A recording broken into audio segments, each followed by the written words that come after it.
Welcome, beautiful soul, to the Feminine Awakening podcast with me, Christy Borbis, the voice of the wise woman. This is a space where ancient wisdom, astrology, energetics, embodiment, and empowerment come together. Here you'll awaken your deepest truths, reclaim your feminine power, and rise as the woman you were always destined to be. If you're ready to live a liberated, limitless, and self-leadership in your own life, you're in the right place. Let's begin. In today's episode, we're diving into astrology as your leadership blueprint. Astrology is not just sun signs. It's not just, I was born in July, I'm a Cancer, and that's why I'm so sensitive. There is so much more. If you've ever thought to yourself, that doesn't sound like me when you read a horoscope, this is why.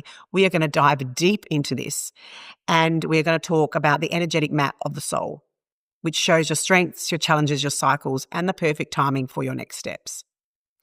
Let's go. Hello, beautiful women. I want to talk today about astrology and why it's imperative to know your chart. So I am an astrologist and I've always loved the stars and the star signs, but there was something in me years ago that used to think, I'm not really a Cancer. Like I am. I'm very emotional, very nurturing. I want to, stay home, do all the things, but also I love dressing up. I love being in the spotlight. I love beautiful things. And that wasn't always just Cancer. I had to figure the rest of it out. Now, when I first decided I was going to learn astrology for a blueprint to start teaching people, start reading for people, the first part of me just wanted to know more about myself. That is one of my biggest things that I love in life. It's growth and evolution and wanting to expand, wanting to know more, wanting to find out everything I can about this person, who I am here on this journey, and why certain things light me up and certain things don't, and why and how and what I can change or what I can grow with, and why some things really work really well for me, not for others, and vice versa. So I decided I'm going to learn astrology. I found the most amazing teacher who is still my mentor. She is a wise woman crone. I love her so much. And she's the one that got me involved in astrology. Now, where I want to talk about this is that I now live my life seasonally with my astrology chart. Now, if you know about the sun, that is your sun sign. So when you're born, that is a sign that you're born. That's a sun sign, okay?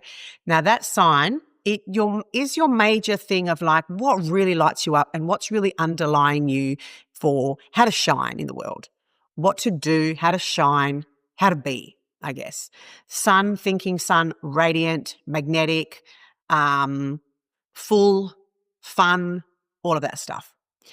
So where we go with that is the sun sign is our basis, okay? But we also have a rising sign and we also have a moon sign. Now, another aspect to that is the sun can sometimes be the father figure in your life. And then the moon can be talk about your mother if we look at your chart as well. So the moon, think mothering. There's so much nuance. Okay, we look at the sun sign, but then we also say, well, what's a planet? And what does that planet mean? There is so much depth in astrology. We are talking, you can go more and more and more and more and keep uncovering. And I still am uncovering things in my own chart. I love reading for people. It makes me understand that person, where they come from, what their stories could be, what really is easy for them, what things maybe make it hard for them. And then I use that in my coaching. That way, I already know those things. So I do their chart and I show them exactly where they need to work and also where things are going to be magnetic for them and pretty easy. So the sun, like I said, your main sign, sun, radiant, bright. Also in a chart. Then we've got the moon.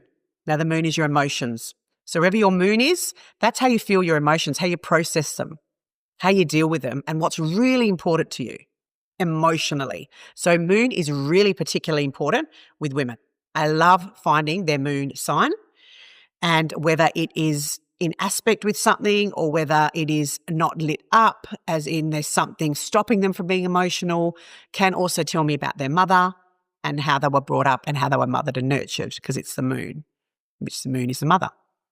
So then if you think about Cancer, which is me, for example, the moon rules Cancer. So then it's another layer of me. It's another layer of me and my mother and the dynamic there.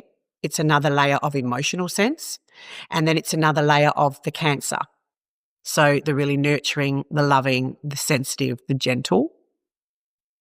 But it didn't make sense because I was like, hey, I love being loud. I love being, eating. I love enjoying. And that is Cancer. But there was something missing. There was this like total embodiment that did not make sense. So the first thing I did, I'd talked to my mum a few times and she said to me, it was in the morning that we were born. I remember going to the hospital and they said, you're not going anywhere, you need to leave your car. And I said, no, I've got my car, I've got to go home. And they said, your blood pressure's through the roof, you're not going anywhere. So she said, they kept me there and I had you the next morning. So I said, okay, what sort of time? Like early morning? She was like, about 6. And I believed that. So when I looked at my chart, I was a double Cancer. I had a Cancer rising, Cancer sun, and a Libra moon. Then I thought, okay, I was telling my teacher and she said to me, is it exact? And I said, definitely not. It doesn't feel right. I said, it doesn't feel right. I don't feel like a double Cancer. I feel like there's something else. So off I went, rang the hospital, beautiful King Edward in Perth. Can I get my details? Can I get them set? Yes, absolutely. And I get an email saying 1:45 a.m. instead of 6 a.m. Now that's a 5-hour difference or close to. And you would think it doesn't make much difference, but I was a whole other sign. So there you go. I opened up this whole kettle of fish. I'm now a Taurus rising, embodied, self-led, nature, priestess, earth goddess. Hello, makes sense. Cancer, I love home, family, nurturement, eating, comfort, emotions. And then moon, how I process. I have to have harmony while things are going on. If things are going on over here, I will feel stress. So this thing needs to come up and then it balances it out. I've got to have harmony in all my relationships. And there we go down this whole tunnel of digging and finding out more and more and more. And I just love it. I just love it. I'm actually in the process of learning human design too, to bring another level, which I cannot wait for. But astrology's always been my jam. I've always loved it. Now, the amount of times I do readings for people and I find all these nuances, was this happening in your childhood? Was this happening in your adult life? Were friends hard to make? Did you have a problem with women? Were, friends, something happened to you? Your voice seems to be silenced. I know what they're going to be good at, their careers, all of this, plus father, mother, are all in there. So you can find out so much about someone's life, which I love. I love to journey deep.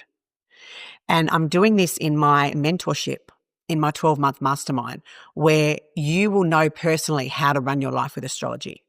So going back to the way I live with astrology is, how around your birthday you just automatically feel pretty good? Because that is your time. That is your solar return.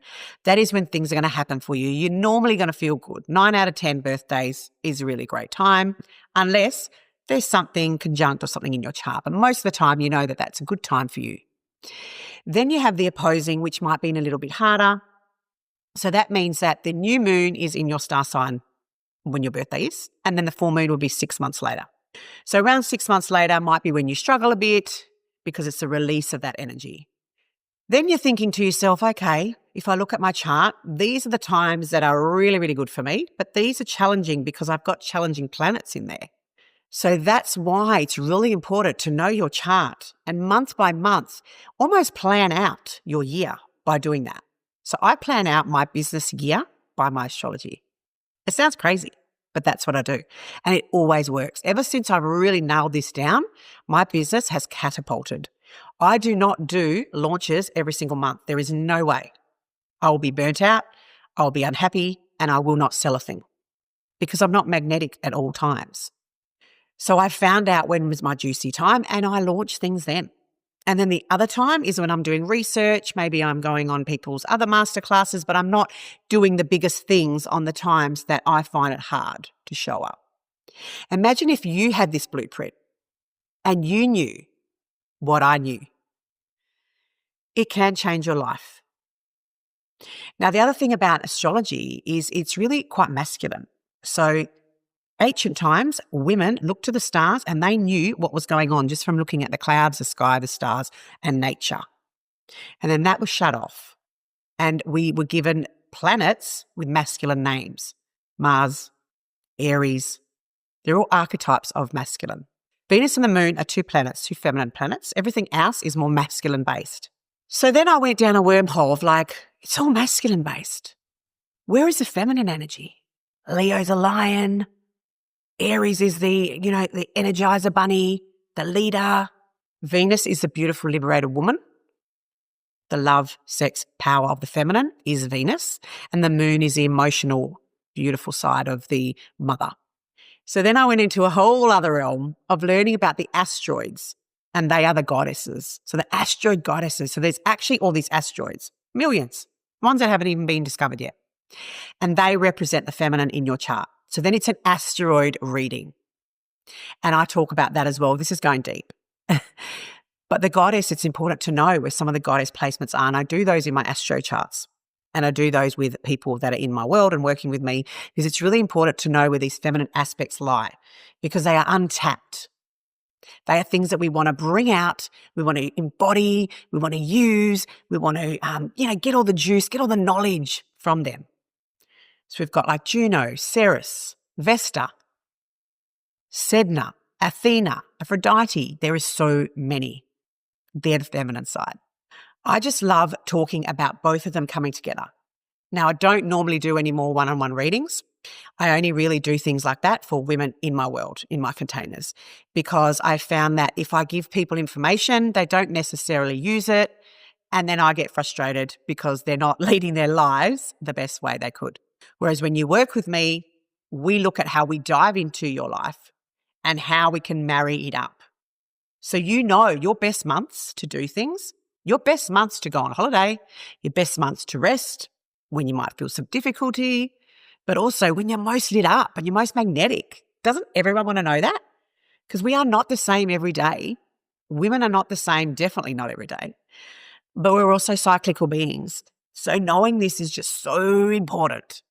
And I absolutely love showing people this way of working with their own astrological blueprint. And I can't wait to go deeper into the why in my container in the Queendom.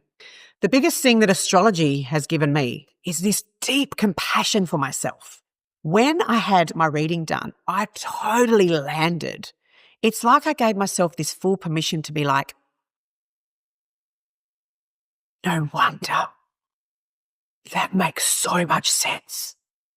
And it just gave me that permission slip of like totally being able to express every part of myself, because the chart was saying it.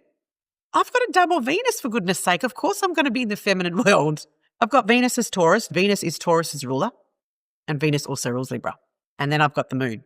So I've literally got 3 planets that are ruled by the feminine sides. So that is always going to be part of my life. But it's like I exhaled and I understood. That makes sense. And then imagine knowing about your parents and their generational stuff that you're going to bring up, and why you're a change maker and why you're destined for big things. The top of your chart is what you're destined to be. Mine is ruled by Sagittarius and Aquarius. Being global, being a maverick, doing things differently, shaking shit up. That is me. And I'm only just uncovering what that means for me. But it gives you permission to be fully who you are when you understand what your chart means. And the moment you were born, when stardust turned into a beautiful baby, when you were born. What astrology does is it teaches you how to embody who you're meant to be on a daily basis, monthly basis, weekly, all of that.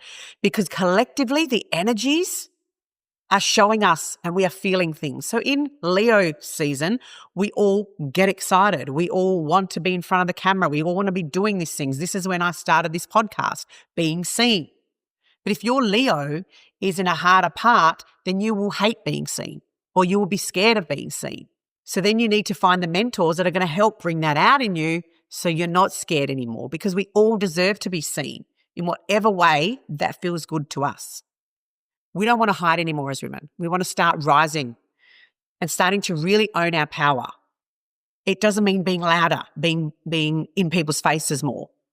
It means being authentically you. And that's what astrology allows you to do. So there you go. I'm going to wrap up this episode. There is so much more to talk about. If this conversation has opened something inside of you and you're ready to deepen into astrology as a tool for leadership, you'll love what's inside the Queendom.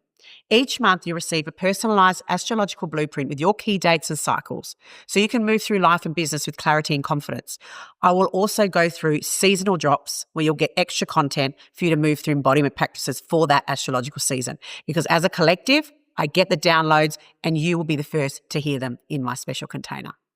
If you're enjoying this episode, take a moment to leave a 5-star rating on Apple or Spotify. It helps my work reach more women who are ready to rise with us.